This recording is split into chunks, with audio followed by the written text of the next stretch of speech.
दोस्तों, जिस तरह से दिल्ली में दिल्ली मेट्रो के गोल्डन लाइन पर काम चल रहा है, ठीक वैसे ही मुंबई मेट्रो के गोल्डन लाइन पर भी काम चल रहा है। जिस तरह से दिल्ली मेट्रो का गोल्डन लाइन काफी खास है, ठीक वैसे ही मुंबई मेट्रो का गोल्डन लाइन भी काफी ज्यादा खास है। जिस तरह से दिल्ली मेट्रो का गोल्डन लाइन दिल्ली के एयरपोर्ट तक के सफर को आसान करेगा, ठीक वैसे ही मुंबई का जो गोल्डन लाइन है वो मुंबई में दोनों एयरपोर्ट के कनेक्टिविटी को बेहतर बनाएगा। नवी मुंबई एयरपोर्ट को छत्रपति शिवाजी महाराज अंतर्राष्ट्रीय हवाई अड्डे से जोड़ने का काम करेगा मुंबई मेट्रो का गोल्डन लाइन। तो आइए जानते हैं मुंबई मेट्रो गोल्डन लाइन के बारे में। ये कौन सा कॉरिडोर है, ये मुंबई मेट्रो का कौन सा लाइन है, मुंबई मेट्रो का ये जो गोल्डन लाइन है ये कब तक बनकर के तैयार होगा, कितना काम इसमें पूरा हुआ, क्या इस पर ग्राउंड वर्क स्टार्ट है, कितने स्टेशन को बनाया जाएगा, कितना बजट होगा, आखिर किस तरह से ये नवी मुंबई एयरपोर्ट जो कि अभी ओपन भी नहीं हुआ है उसको छत्रपति शिवाजी महाराज इंटरनेशनल एयरपोर्ट से जुड़ेगा। इस वाले मेट्रो कॉरिडोर का मेन उद्देश्य क्या है, इसका रूट क्या है, कौन से मुंबई करों को इससे फायदा होगा, आइए डिटेल में बात करते हैं। काफी मजेदार वीडियो होने वाला है, तो वीडियो में लास्ट तक बने रहिएगा। नमस्कार and welcome to all India project. मैं हूं विकास।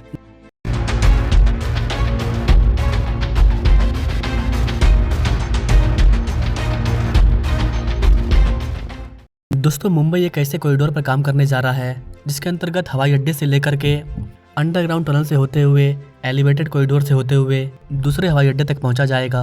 और मुंबई के इस मेट्रो लाइन को बोलते हैं मुंबई मेट्रो लाइन 8, जो कि छत्रपति शिवाजी महाराज अंतर्राष्ट्रीय हवाई अड्डा CSMIA इस एयरपोर्ट का जो टर्मिनल 2 है उसको आगामी नवी मुंबई इंटरनेशनल एयरपोर्ट से जोड़ेगा और इसका डिटेल रिपोर्ट तैयार किया जा रहा है। इसके अलावा मुंबई मेट्रो 8 को नवी मुंबई एयरपोर्ट के साथ साथ नवी मुंबई मेट्रो से भी जोड़ा जाएगा। इस वाले कॉरिडोर को मेट्रो 8 का काम कब शुरू होगा ये सबसे बड़ा सवाल है। इसका रूट क्या होगा ये भी सबसे बड़ा सवाल है। ये कब तक बनकर के तैयार होगा ये भी एक सवाल है। तो आइए बात करते हैं मुंबई मेट्रो लाइन 8 के बारे में डिटेल में। सबसे पहले बात करें इसके रूट की, तो यह लाइन अंधेरी में स्थित छत्रपति शिवाजी महाराज अंतर्राष्ट्रीय हवाई अड्डा का जो टर्मिनल 2 है वहां से शुरू होगा, देन चेंबूर में स्थित छेदा नगर तक अंडरग्राउंड होकर के जाएगा और फिर नवी मुंबई इंटरनेशनल एयरपोर्ट तक एलिवेटेड लाइन के रूप में जारी रहेगा। यह लाइन बीच में कुर्ला, लोकमान्य तिलक टर्मिनस अर्थात LTT, देन मानखुर्द, वासी, नेरुल, खारघर और बेलापुर सहित प्रमुख शहरी स्थानों से होकर के गुजरेगी। जितने भी इलाके के बारे में मैंने आपको बताया, इन सभी इलाकों के मुंबई करों को फायदा होगा। इस पूरे कॉरिडोर की टोटल लंबाई 35 किलोमीटर होने वाली है, जिसमें कि 25.8 किलोमीटर का हिस्सा होगा वो एलिवेटेड होगा, जमीन पर या फिर जमीन से ऊपर। इसके अलावा जो 8.2 किलोमीटर का हिस्सा होगा वो अंडरग्राउंड होगा। और ये जो अंडरग्राउंड सेक्शन है ये काफी इंपॉर्टेंट है, आगे बात करेंगे कैसे। लेकिन जितने इलाके के बारे में मैंने आपको बताया, क्या इतने ही इलाके के लोगों को फायदा होगा, क्या यहाँ पर इतने ही स्टेशन बनेंगे? जी नहीं गाइस, यहाँ पर कई सारे स्टेशन बनने वाले हैं। जैसा कि मैंने आपको बताया 35 किलोमीटर के रूट में करीब 6 इंटरचेंज को बनाया जाएगा। संभावित मार्ग में छत्रपति शिवाजी महाराज अंतर्राष्ट्रीय हवाई अड्डे का जो टर्मिनल 2 है वहाँ पर भी एक इंटरचेंज बनेगा। इसके बाद मरोल नाका, जहाँ पर ऑलरेडी मुंबई मेट्रो लाइन 1 और 3 का एक इंटरचेंज है, वहाँ पर भी एक इंटरचेंज बनेगा। साकी नाका, जहाँ पर मुंबई मेट्रो लाइन 1 का इंटरचेंज है, ये उससे भी जुड़ जाएगा। देन पवई कांजूर मार्ग, जहाँ पर अभी मुंबई मेट्रो लाइन 6 का इंटरचेंज बनने वाला है। Then Mulund east, Airoli, Ghansoli, Kopar Khairane, Belapur CBD and then Navi Mumbai अंतर्राष्ट्रीय हवाई अड्डा का टर्मिनल 1। ये इतने सारे इलाके यहाँ पर शामिल है और इन सब में अलग से स्टेशन को बनाया जाएगा। अभी इसी साल जनवरी लास्ट में महाराष्ट्र गवर्नमेंट ने सार्वजनिक निजी भागीदारी अर्थात PPP मॉडल के तहत मुंबई एयरपोर्ट को नवी मुंबई एयरपोर्ट से जुड़ने के लिए मुंबई मेट्रो लाइन 8 को मंजूरी दे दी थी। अर्थात करीब 6 महीने पहले ही इस वाले प्रोजेक्ट को मंजूरी मिली है, हरी झंडी मिली है। अभी वर्तमान में दोनों हवाई अड्डों को जोड़ने वाली कोई भी मास रैपिड ट्रांसपोर्ट सिस्टम नहीं है। यही कारण है कि MMRDA के मेट्रो मास्टर प्लान का हिस्सा है मुंबई मेट्रो लाइन 8, जो कि इन दोनों एयरपोर्ट को एक मास रैपिड ट्रांसपोर्ट सिस्टम अर्थात MRTS से जोड़ने का काम करेगा। यहाँ पर कैसे आपको बता दें कि ये जो मुंबई मेट्रो लाइन 8 होगा ये मुंबई की मेट्रो लाइन 1 जो कि वर्सोवा से लेकर के अंधेरी घाटकोपर तक जाती है। इसके बाद PPP मॉडल के तहत मुंबई की दूसरी मेट्रो होगी, क्योंकि PPP मॉडल के तहत मुंबई के पहले मेट्रो को ही बनाया गया था जो कि 2014 में ओपन हुई थी। This year 60 kilometers, next year 60 kilometers, then another year 50 kilometers, and then 50 kilometers. So you'll take 4 years to complete the metro project. Yeah. Okay. And then let me remind you that we are also taking new lines. That will again require 4 years.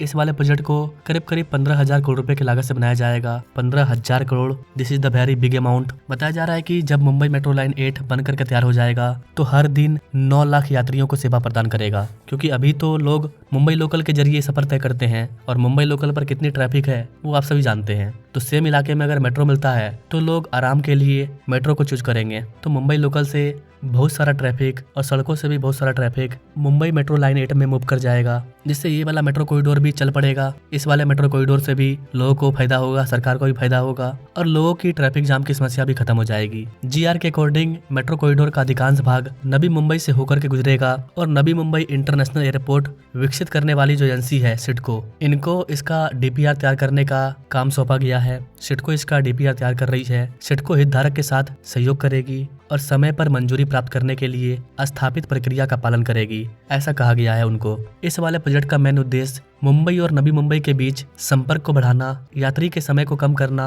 और दोनों हवाई अड्डे पर बढ़ती यात्रा मांग को पूरा करना, ये इसका मेन मकसद होगा। इतिहास की बात करें तो मार्च 2024 में एक उच्च स्तरीय बैठक के दौरान मुख्य सचिव ने परिचालन दक्षता सुनिश्चित करने के लिए एक सतत मेट्रो कॉरिडोर की आवश्यकता पर बल दिया था। MMRDA व्यवहारता और इस वाले प्रोजेक्ट से रिलेटेड रिपोर्ट वगैरह को सिडको के साथ साझा करेगी, ऐसा डिसाइड किया गया। करीब करीब 35 किलोमीटर का ये कॉरिडोर होगा। ये वाला जो मेट्रो कॉरिडोर होगा ये अंधेरी से घाटकोपर में ईस्टर्न एक्सप्रेसवे हाईवे तक अंडरग्राउंड चलेगी। उसके बाद मानखुर्द तक घाटकोपर मानखुर्द लिंक रोड के साथ एक एलिवेटेड ट्रैक के रूप में परिवर्तित होगी और आगे बढ़ेगी। रिपोर्ट के अकॉर्डिंग एक बार चालू हो जाने पर मेट्रो लाइन 8 से MMR में यातायात में उल्लेखनीय कमी आने और कनेक्टिविटी में सुधार होने की उम्मीद है, ट्रैफिक में कमी आने की उम्मीद है। शुरुआत में MMRDA ने इस वाली लाइन को मानखुर्द में समाप्त करने की योजना बनाई थी, जहां यह प्रस्तावित CSMT Panvel high speed corridor से जुड़ती है। इसके अलावा सीवुड से NMIA की ओर आने के लिए 8.5 किलोमीटर लंबे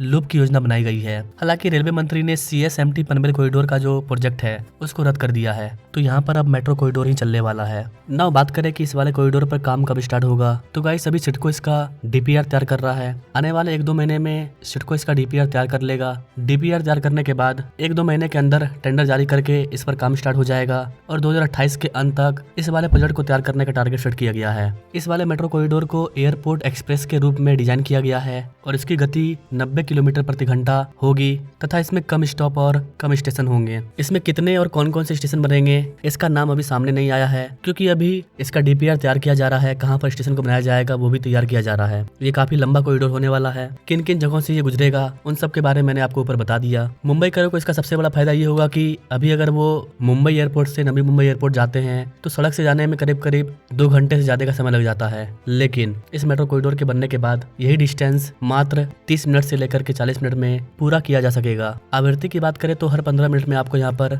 एक मेट्रो देखने को मिलेगी, अर्थात लोगों को 15 मिनट से ज्यादा यहाँ पर वेट नहीं करना पड़ेगा। हर 15 मिनट के अंतराल में उनको मेट्रो मिल जाएगी। तो नवी मुंबई एयरपोर्ट को जल्द ही मेट्रो की कनेक्टिविटी भी मिल जाएगी। फिलहाल नवी मुंबई एयरपोर्ट भी तैयार हो चुका है, बहुत जल्द इसको ओपन किया जाएगा। नवी मुंबई को कनेक्टिविटी प्रदान करने के लिए 2 कोस्टल रोड पर काम चल रहा है। कई सारे नए रोड को बनाया जा रहा है, रेलवे कनेक्टिविटी भी दिया जाएगा और इसी के साथ सिडको के द्वारा मेट्रो कनेक्टिविटी पर भी DPR को तैयार किया जा रहा है। बाकी अगर आप इस इलाके से हमारे वीडियो को देख रहे हैं तो आप हमें कमेंट करके बता सकते हैं कि कहां पर मेट्रो स्टेशन को बनाना चाहिए, क्या आपके इलाके में इसका सर्वेक्षण चल रहा है। और अगर आपको ये वीडियो इंफॉर्मेटिव लगा तो आप हमें कमेंट सेक्शन में जाकर के हाइप दे सकते हैं।